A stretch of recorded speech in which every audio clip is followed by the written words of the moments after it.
is happening, fellow fantasy GMs? I am JJ Wang. He is the bearded one, DJ Dub. And with our powers combined, we are the Fantasy Couriers. Dude, week 14, regular season done. We do record this prior to the last two games of the regular fantasy season, unless you're in some weird league. But if you're in the normal world of fantasy, this is it, dude. How you feeling, brother? I'm kind of sad, just like that, and it's over. I mean, here in about 3 weeks, we'll be waiting for next season to start up already. Yeah, isn't that insane to think like we have 3 weeks of playoffs and then it's gonna be like, hey, what's happening next September? So I mean, it'll blink though. We'll be like, oh, time for rookies. You'll be our rookie expert. We'll have the draft. Then we'll go, okay, these rookies are gonna be great. Then we'll forget about all those guys that were absolutely nothing, and then some dude will be something out of nowhere, and we'll do it all over again. And by this point, we'll either be happy or tired again. Yeah, I'm pretty tired. But actually, I'm kind of glad the way the season's ended that it's almost over. You had some rough, you had a couple rough like you ran into some of my buzzsaws. Like I had a this was it's weird. I'm kind of sad because there's a team I needed to sneak into the playoffs and they're going to miss it. But I won every game but one this week, which is a my best week of the season. But just I don't know. I guess it's just the sadness of the end or something. But on the bright side, if we need to, before we let you get into the week, I do need to say that the Fantasy Couriers are one of the final 8 teams in Fantasy Turf War going into the 64 team tournament. We are seed number 2 All with right. a team of Kyler Murray, CD Lamb. This week we started Adam Thielen and McMillan because of bye weeks. Josh Jacobs, Tyrone Tracy Jr., Evan Ingram. Oh, did I mention that off waivers we got Isaac Gorindo? Nobody Oh, in our nice. division is Well paying done. attention anymore. Well done. Sutton was on bye. Nico Collins was on bye. We haven't played Ramondre in like eons. Keon Coleman, we played the right weeks. And I just got Olave off of waivers and just put him on our IR just in case. Okay, great. Um, we have kickers don't matter, but right now we have the Buccaneers kickers. Our defense. I played Jacksonville's defense this week. Got 9 points, but All Denver's our right. prime defense. So we're going to the playoffs with that team. Feeling pretty good there. If CD can just do something, that's really going to be our X factor. And then I mean, Thielen's been great recently. Yeah, asking CD to do something is kind of a lot right now. You're kind of I asking thought he was for a going to. lot. But hey, we made it into the top 8 of the 64 team league, and we started the playoffs in the second seed. So we can finish no worse than what, sixth, I guess, because once we lose, I mean, if we lose first round, okay, cool. There's four. Fifth is the worst we can do, No, unless the number one seed. So sixth is the worst we can do. But out of 64, that's pretty gnarly, dude. that's pretty good. Pretty good. I'm impressed. That's what happens, man. Okay, dude, let's jump in. Weekend review. What happened? What do we think? What does it mean? Yeah, season's almost over, so we'll jump in right into the quarterbacks here. I want to discuss Kirk Cousins. I think Kirk Cousins has been a bit of a disappointment over the years. Currently, depending on where you are, like the 20th ranked quarterback, we were expecting a lot more out of that with that offense. Gosh, I don't know how much we were expecting coming off the injury, but over the last few weeks have been pretty disappointing. He's barely gotten in double figures over the last couple weeks. Your thoughts? Is Kirk Cousins a lock as the number one quarterback going into next year, or I mean, does Michael Penix have a chance? I think the chance is slim. I still think it's maybe 15% that Penix plays just because of the money they put into Cousins, and the Falcons aren't. I mean, they're still in the playoff hunt. At 6-7 currently, the team can still go forward. I mean, Cousins, if he could stop throwing interceptions, had a okay day. 344 yards isn't terrible, but he just keeps throwing it to the other team. Like, so if he could start throwing those interceptions, to say, I mean, even Darnell Mooney who murdered it, but not Kyle Pitts who doesn't know how to play football. He's back on my list again. But He's, he's I on mean, my he's list. he's still putting up the numbers. I think unless they find someone that's going to trade for him, the money invested, they're going to let him play one more year at least, and then they might eat it if they see something in Penix I really like. Yeah, I mean those interceptions are rather worrisome. He's been throwing a lot of those lately. I mean, like over the last what, 4 or 5 games. It's like every time you're watching him play, he's just constantly putting up, doing Jameis Winston type interceptions, and that's not really the route you want to go. But I mean, honestly, being what um, Denver did with Russell Wilson, I mean, it kind of worked out a little bit. I don't think people are really going to be that really scared to really just drop that much to really lose that much money if you think you can make your team better. Obviously, Kirk Cousins really ain't making the Falcons any better, is he? Yeah, I mean, this is the time to do it too, because if they're gonna do it, they got to eat it the next 2 years, because they're gonna have the Drake London contract coming. No, his will come in 1, 2, 3. He might have a contract coming in next year too, so that could be a problem. And Bijan's a couple years off because they'll have that 5th year option, but that'll be what they got to figure out then, because they need to get some defensive players. They did give up a lot of points today. Oh Jordan yeah, Addison took him to the woodshed. yeah. Jordan has been doing that a lot lately. So let's just, since you mentioned Jordan now, so let's just jump into the Vikings. Um, Justin Jefferson finally made an appearance. I think he said he has his first touchdowns in like 6 weeks or something crazy like that. Halloween, wasn't it? Something like He that. had two today. Addison again, another dominant performance, 3 touchdowns. Um, has Jefferson and Addison taken over the best combo in the league currently? Currently, probably, aren't they? I mean, I don't know who you could argue. I mean, is JSN and Metcalf the closest you could argue? Because no one else is really having both guys be good I at don't one even know. time. I mean, I don't even know if you can really They're the argue closest, though. with. I don't even know if it's really that close because Metcalf really hasn't been all that Mm-mm. impressive. He really hasn't done much of anything. And Jigba's been playing good, but it's not like he's playing like top 5 type um receiver. I mean, Jalen Waddle's been playing just as good as in Jigba lately, and then there's Tyreek Hill on the other side. They Shout out just to take Tyreek turns. Hill, That's the problem. who Oh, finally no. had a who What about finally had. Cooper and Puka? That's probably the closest. Yeah, I would say that's probably the closest. Puka's really kind of Murdered lose it. cups really good. So yeah, I think that would be the closest. So you would give it to Jefferson and Addison currently. No, I think I would still go Puka and Cooper because it's been a season long thing versus Addison, who's come on just recently. They continue it. I mean, can you?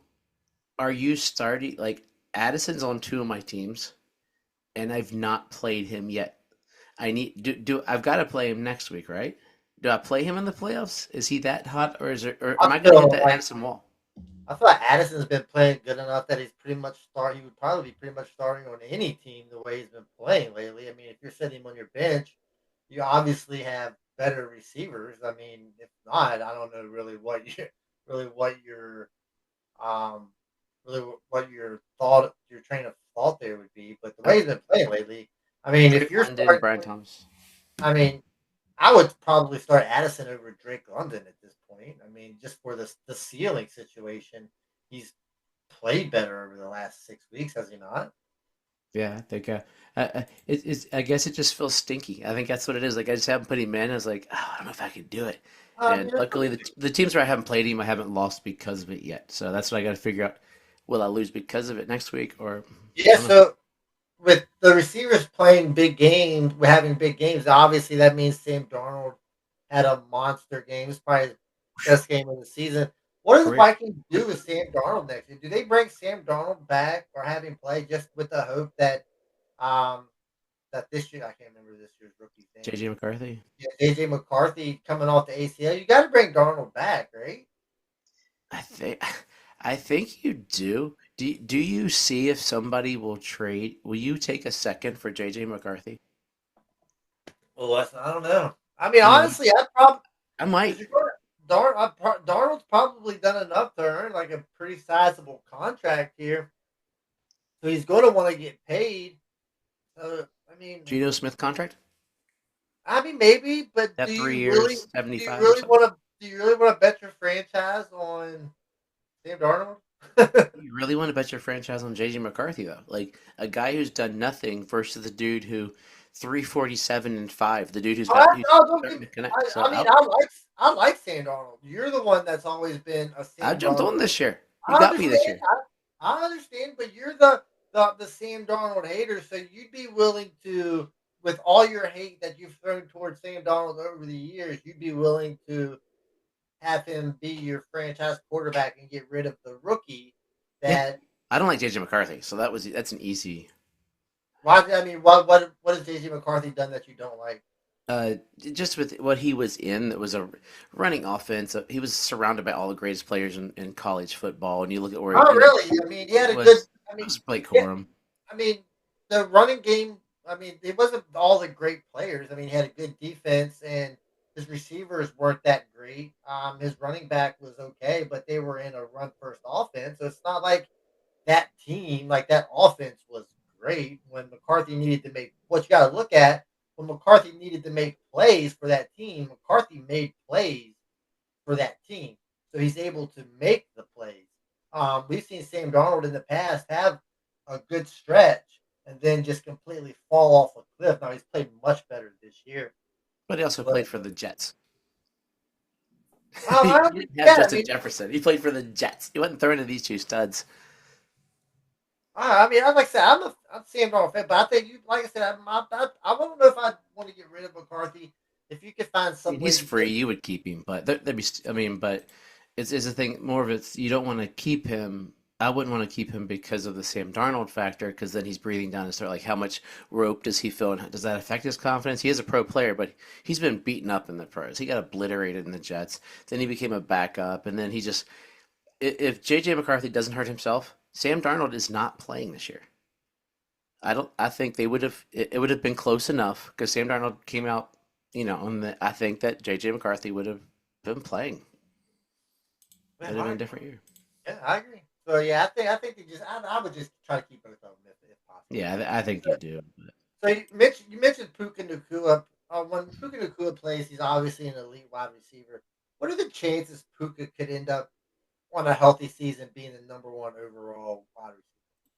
I think they're very high. I mean, who's he? Let's look at the league's number one receiver. Is it who is it off the top? Do you Or have Chase, your or Chase, what? right? Is it Chase? Or, Yeah. I mean, give Puka take what he's been doing, average it out, and give him those 4 or 5 weeks he was out. It's probably very comparable to Chase because Chase had some crappy weeks. He had that one murder game, and the last couple he's been pretty good. But Puka could very well. I mean, it's not unfathomable that he's not. I mean, he's at least drafted what one. He could be drafted anywhere between 2 and 5. I mean, we got to say Jamar is probably number one, correct? yeah, Jamar's number one. I was talking about as far as drafting him next year. Of receivers, just of receivers. Yeah, I mean, I think you're probably still taking like Justin Amon Ra. Jefferson over him, Amon Ra. I mean, Amon Ra's still the number two wide receiver in that offense, or the number one wide receiver in that offense, number two overall. So yeah, I mean, honestly, I don't think you could really go wrong. I mean, I think Puka would be in the talk of going like probably after Jefferson. It'll be Chase Jefferson, and then I think honestly you could probably consider giving Nakua with the amount of targets that he gets. He gets a lot of targets. He Yeah, I just mean, needs if to he, score more. He just needs to score more touchdowns. I mean, the yeah, lack of his lack of touchdowns is kind of concerning. He had 6 last year. Think he only has 2 this year. So I think he needs to find a way to get into the end zone more. But how? I mean, realistically, how much longer does Josh? I mean, or does Matt Stafford really have? what That's was that question? Sorry, the other thing went blurry. I mean, how much time does Matt Stafford actually have left? I mean, he's what 36, so he's 36. He'll be 37 next year. I mean, Aaron Yeah, Rodgers is playing at that's 40. good math. That's good math, dude. I know that's it, but I mean, but Aaron Rodgers is playing at 40. I mean, Matthew Stafford hasn't been really injured per se since his younger years. He's been fairly upright. He didn't slow down this year. I mean, he's going to play next year for sure. Maybe he gets to the year after that. I mean, they don't have anything in place yet for him, unless they sign Sam Darnold. But I think Great. he would probably be really really good in that Rams offense, considering it's the same offense that he's pretty much running in Minnesota. So it would And I mean, probably he played good it when would work. Cooper was out too. So it's not like Cooper is, shielding him from defenders. So that's what I mean. His coming out party was without Cooper last year. So I think both these, yeah. I personally, I like him in top three. Like Jefferson to me has slid just a smidge because he just was this year has not been his year, so draftable. Like namesake, he's two, but performance, St. Brown, who's sort of been not as good as usual, Puka, all three of those guys, you could argue any of them behind Chase to me, to be Yeah, honest. all right. We'll talk some running backs here. Zach Charbonnet, the number one running back on the day, at 134 rush yards, 58 receiving yards, two rushing touchdowns, with the backfield to himself with the absence of Kenny Walker. Now, we've talked about Kenny Walker over the last couple of weeks and how disappointing the second half of this season has been. Are you worried that with this performance, Zach Charbonnet could kind of maybe step on Kenny Walker's toes a little bit and start getting more than 4 carries a game on Walker's back? But the thing was, he was getting when he got carries before, he wasn't doing diddly squat with it. So I don't know. I mean, it But wasn't yeah, perfect. when you're only getting, it's hard to do diddly squat with stuff when you're only getting 4 carries a game. Yeah, I well, mean, his there's first not a touchdown. lot of there's not a lot of running backs out there that are going to perform Yeah, well getting 4 or 5 carries a game. his first So touchdown was 3 shots from the 1 yard line. Three it doesn't shots from the matter. 1 yard line. It doesn't So, but matter I mean, where. so I mean, how many running backs do that. had in the past has it taken 3 shots to get a 1 yard touchdown? Oh, a I mean lot. that I mean, kind of stuff happens. But when you're I think looking at it's 100, 50-50, to be honest. Like, I well, think yeah, I mean, he's. feel like he's probably earned more. I mean, Uh, if you've got two running backs that can play, obviously Charbonnet can play. yeah, He played better in this game than Kenny Walker has since the first 2 games of the since season. last year. Yeah, yeah. So I think he probably maybe earned a little more, but I mean, I think you should worry about Kenny Walker. I mean, going forward. Well, how about this? Kenny Walker has 542 yards on the season. Charbonnet had a buck 34 today. So Yeah, that's he's catching it quick. But yeah, I think it's 50-50. They got to I mean, it'd be smart. I mean, that's what you want to do as a pro team. You want two backs to take the pounding. And if you got two good strong backs, that's going to be brilliant for going forward, especially with when your quarterback is par, yeah. All you right, know. two more. I got two more questions for you. The second running back I got is Isaac Garendo, the It hurt. rookie out of Louisville.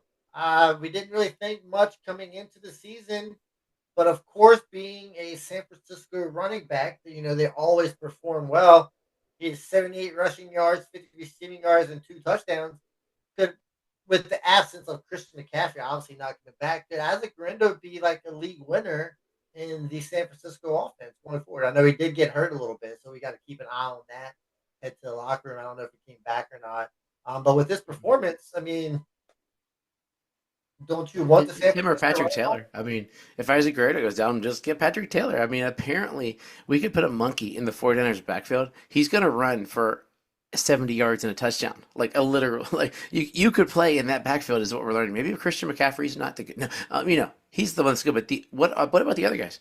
We're going to find out ever because Jordan Mason. I mean, the what are guys like not in that system? Like Jeff Wilson's never not played in that system, and he's went down the tree at Miami. All those guys have only been in that system. So are they system backs? Well, the Are they well the plug way and the way the NFL's going, every team is going to be on that system pretty play? soon. Apparently, It doesn't matter. but they need that. They also need they need that left tackle too in Oh, that line. So, oh but I yeah. mean, yeah, he could totally be, and hopefully he makes us a fantasy turf war league winner. That's all I got to say. I was shocked. Like I told my buddy I got him. He's like, "What?" Pastor Jacques. I was like, "Dude." He's like, "How did you do that when you're the number one team?" I said, "No one else would have bid in, I guess." It's easy with nobody else. All right, last question. Did Josh Allen finally solidify his MVP case, or is it still like Lamar Jackson, number one, or is Josh Allen the guy right now? I think it's still Lamar Jackson. Josh Allen had the game. I mean, this has to be. I didn't even look at this. This has to be the best game of the year statistically for a quarterback. I mean, 3 rushing touchdowns, 3 passing touchdowns, all those yards. I mean, Bills fans didn't like it because they lost, but I mean, they're still 10-3. But this has to be the best quarterback game of the year. But he's not been consistent. He's been like almost Mahomes-ish for what 2/3 of the year. I mean, he's at a third of the year. I mean, he's not. No, He's he's been better than the Mahomes. He's better than Mahomes, but you know what I mean. Like he's yeah. been not It's what you not expected. Josh. I mean, Josh Allen is still a top 5 quarterback. Mahomes is barely in the reaching top 20, so that's not even it's not even nowhere near that. It's not been Josh as Josh, Josh Allen's the number 6 considering that quarterback. you're looking at Josh Allen's been the number one quarterback over the last 2 or 3 years, and he's the number 5 quarterback. So it's not like he's falling off the face of the earth. Like He does have 30 more points than Bo Nix in our one league. well, okay, so that's are you taking Bo Nix over Josh Allen? I mean, that's More than likely, yes, because I won't draft Josh Allen in the third round. So yes, I probably would not over, but I would probably have Bo Nix yeah, before. that's you would If nobody would ever take Bo Nix over Josh Allen. not yet. That's not never. I mean, that's not even a question. No, it's still Um, Lamar Jackson in my opinion. no, yeah, I mean yeah. Josh Allen's doing it when he needs to. He's going to win us some championships. I hope. Hopefully, I I got mean, to get yeah, I two hope he teams. I does. need him But to I do mean, it. if Josh Allen can finish strong, it's not going to take much for him to take over the MVP case. But I would like to Saquon, see. was it Saquon or Lamar? Saquon might be MVP. No, there's not. No, running back is not getting MVP. If he sets the NFL rushing record, he's MVP. no Oh way. yeah. He's not going Oh to get the yeah. rushing. He's not going to get the rushing record. There's no. What's he at now? See, pull him up. There, Speaking of, while I'm looking up that stat there for Saquon, are the I was gonna ask you, are you keeping an eye on the Panthers for next year? They have played really good the last month. They're coming up short, but they've played really good actually. I mean, yeah, they're looking better. I mean, shout out to Bryce Young, who's playing has come back playing better since the benching. I don't know if I'm keeping my eye open on them. I mean, I don't know how really good they're going to be, but yeah, I mean, they're playing better, and that's really what you want to see. The direction that they're going in a positive direction. I don't know how really good they can be, but yeah, I mean, kudos to them. I mean, this is the kind of stuff you want to see advancement, but it's only been 4 or 5 games. We need a bigger sample size than that. But yeah, at least there's something positive on the season as compared to what it was in the first half of the season. Saquon needs 600 some odd yards to break the regular season rushing record by Eric Dickerson. So Eric Dickerson has 2105. Currently, ESPN has Saquon projected for 2122. So it could be really I mean, close. even if he breaks the record, he's out. There's no. I can't give a running back the MVP over one of the elite quarterbacks in the league. That's just not how it goes. I mean, it's went to hasn't didn't what's it didn't Darnold from the Rams, didn't he win it the other year? Early. Let's see. Oh, it's been I'm looking here. Quarterback. Yeah, you win. Quarterback. Adrian Peterson did win it the year he set the rushing record, where he got Yeah. 2,000 yards. That's the last, and then LaDainian Tomlinson, then Sean Alexander. But the guys that did it, they had that high. So did you know Rich Gannon? I forgot he was an NFL MVP. Yeah, Um, but also, what were the quarterbacks really doing at that point in time? Like the quarterback numbers now are absolutely insane, as pretty much compared to. I'm not going to say oh yeah, maybe back it's a then. different league. Yeah, Even 12 years ago when Peterson did it. yeah. That's all I got. That's all you. Okay, here we go. Surefire waste of a touchdown. Unfortunately for this week's Nick Aquino Westbrook, surefire wasted a touchdown. The ball was about half a foot over his hands, or he would have had a touchdown. But my boy Will got zero, and the Jaguars and Titans played Tankathon 2024. Somebody's got to lose. Somebody had to lose that game, and they both tried their darndest. It was a terrible game. Terrible game. So sorry, Nick. We can't celebrate you this week. But we have a couple twofers this week. A couple guys scored two surefire ways to the touchdowns. So we're starting with Thursday night. We had the what I mean, are the Lions still the best team in football? I think on paper they are. I mean, you really can't say they're the best team in football on the field until they actually play the games. But yeah, I Until think they on play the paper, Eagles. watching them play, I mean, yeah, they look like the best team in football.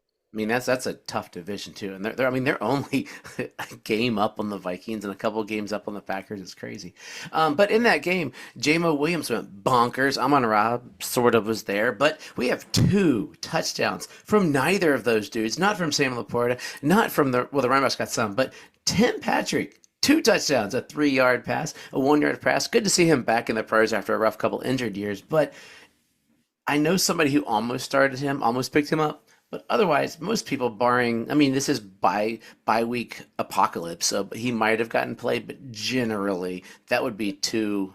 That's generally a surefire waste of a touchdown on both of them. Yeah, I don't know too many people that are starting Tim. This one's definitely one. 10-yard pass from Russell Wilson. Oh, George Pick. Oh, no, he was out as of 30 minutes before the game. That stinks. We thought it'd be Calvin Austin. Nope, he never showed up. Freiermuth had a decent game, but no. Van Jefferson, welcome back from the Los Angeles Rams dead with a 10-yard touchdown pass from Russell Wilson. That's definitely a Surefire waste of a touchdown. They're still looking for that number 2 wide receiver. I feel like anytime that number 2 wide receiver scores a touchdown, it's going to be a waste. Yeah, because none of those guys are going to be the number 2 next year. They're going to get somebody. But this guy, I think, would be played on some teams just because of the guys on bye and that are injured. But 6-yard rushing touchdown for the Atlanta Falcons. And it's not Bijan. Tyler Algier. I think people might play him in desperate situations, but I wanted to put it on there because it made me mad because I needed the Bijan touchdown because it would have felt better. But for the most part, barring... I can't say it. It's a surefire waste of a touchdown. You probably had to play him, didn't you? Yeah. I think Scott scored like 30 points in our Dynasty League. Our buddy. He scored like 30 points every week. He is literally made the worst fantasy team in the history of fantasy football. So we have a 2-for again in Tampa. We thought it'd be Mike Evans scoring a boat ton of touchdowns. No, we thought Bucky Irving. I hope that back gets better. Oh man, I almost traded for him on a last-minute Dynasty League where we trade up to the deadline. No. But guess who did start this guy? It's not a waste for the Fantasy Couriers and Fantasy Turf Wars. But Jalen McMillan, rookie, got 15 and 29-yard touchdown. Most people probably didn't play him, so that would make these 2. Yeah, surefire waste of a touchdown. But like you said, I mean, I was starting some random people this week. Yeah, this week, none of all you could have gotten away with playing all these guys, to be honest. Yeah, it was really. I feel like this was the most painful week for Baz all season so far, at least for me. I had a couple of benches that were probably 3/4 bye week. It's like, what is going on? Now, this one I think for sure is 3-yard pass from Bryce Young. Tommy Tremble. There can't be that many tight ends injured. Nobody's got him on their team. So this one definitely is probably so far the only. Surefire waste of a touchdown. I can give you that one. Van Jefferson in this one. Yeah, that's probably 100%. But even the Van Jefferson one with George Pickens being out, I mean, you can kind of discuss that one a little bit, but yeah, I think this one for sure is the number 1. Yeah, it's this one somebody probably had to play him, but 4-yard pass from Jalen Hurts to Grant Calcaterra with Dallas Goedert out. People are playing him, right? I don't know. Maybe I've never. He's the starting tight end for the Eagles, but I wouldn't play him because I'm thinking AJ Brown's going to get it. Smith, Saquon, they're just going to move him up to those guys. But this dude keeps catching touchdowns, so I can't use him again. But this week I don't think any of these truly are, but I gave it to him. So you don't even know his name, so let's go with it. I don't even know the guy. I mean, I randomly seen his name on like a waiver wire. But I mean, I would have picked up somebody else way before I would have picked up that guy. Yeah, surefire waste of a touchdown. Absolutely. Okay. How about this one? 41-yard pass from Josh Allen to his star running back, James Cook. No. Oh, backup running back, Ty Johnson. No one played this guy. I think I can almost for sure this one. Wouldn't you say? Yeah, I think this one's probably a little better. Okay. Sure. It's just a surefire waste of a touchdown because if James Cook's going to be playing, and with Ray Davis in the backfield, there's not going to be too many people starting Ty Johnson. So I think you're safe with that. This one you might have played in desperation, but 21-yard pass from Josh Allen. If you had to throw a dart, you might pick any receiver. He's the number 3 option.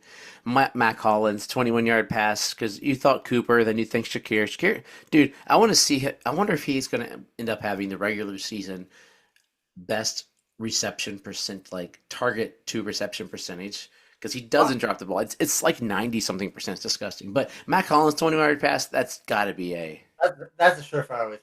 I'll give you that one as And the last one might not be next week if Guerrero is hurt, but Patrick Taylor had a 3 yard rushing touchdown towards the end. I picked him up just because he was on the waiver wire and I threw guys on injury, but you didn't start him, did you? Probably not. I mean, but like you said, I mean, it was Garindo or Patrick Taylor. It was one of them. And if you couldn't get Garindo, I'm pretty sure somebody was probably out there like, hell, I'll just get Patrick Taylor. He's a 49ers running back. I need a running back. He's probably really the only running back you could probably pick up. Uh-huh. I got him. Going in going in late Sunday morning. So, but yeah, I think it's still a surefire way. Yeah, I got him and McCormick, threw them on my bench just to I had the spots. I was like, ooh, they're still sitting there. Why not grab those guys? Yep, those are my surefire wastes. So this week it was rough because this seems to have been one of I've had some terrible bye weeks, but just looking at everybody, like I had a good week generally, but the bye weeks were just a big slap in the butt for a lot of teams. Yeah, it was bad. Like I said, this was probably the worst week for bad weeks. Like I said, for me, I don't know who. I guess it depends on who you draft in the beginning of the season to where your bad weeks suck. I mean, I don't pay attention to bad weeks when I draft anymore. No, I don't either. I pay attention a lot in the beginning when I first started, but now that's like I do not base anything around No, bad not at all, weeks. because Deal with there's it. gonna be something.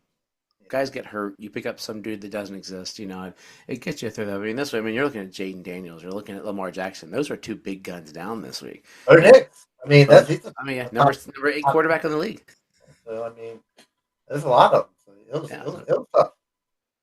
but okay, JJ Wang, give us some playoff wisdom or life wisdom or Christmas wisdom or something wisdom or new WNBA lottery draft wisdom. I'm not gonna talk about the WWE, but I want to give a shout out to myself. Like, Ooh, yes. So I don't. Of course, you probably don't know. My daughter started running cross country this year. And when she started running, I was like, you know what? I'll run. I'll start running. So that way, you can't give the excuse of Dad. You don't know what it's like.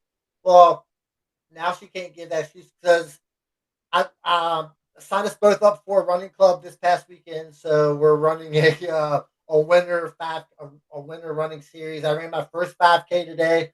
Pretty impressed with myself. I ran a 23:51. The wow. fastest, it's the fastest time I've done. I've never really ran with anybody. This is the first time I've actually run with other people, which by the way is a lot better than out here running by yourself. It's a lot Yeah. more motivating.